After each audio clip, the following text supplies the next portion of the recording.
今日是开讲头一天，花市嘛举办到这个新春团拜，公共集团董事长陈玉秀呢，带全体员工做伙祈求新的一年会使开工顺利，嘛将伫今年推出更加侪精彩节目内容，要献予全国的观众。花市举办新春团拜，伫董事长陈玉秀的带头之下，希望花市新的一年会使更加好、更加进步。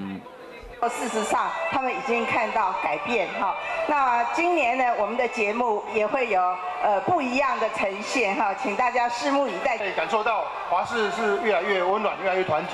我相信我们今年就是要往上冲的一个年。节目戏剧拢爱好，当然花市招牌新闻主播群来讲吉祥话。那我们在健康上呢，要祝你平安，祝大家猪年财运到，好运到，好不好？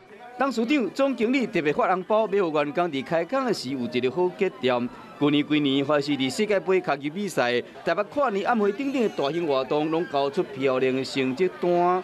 全新的今年，花市伫新闻、综艺、戏剧方面，将会带来更加好的内容和观众。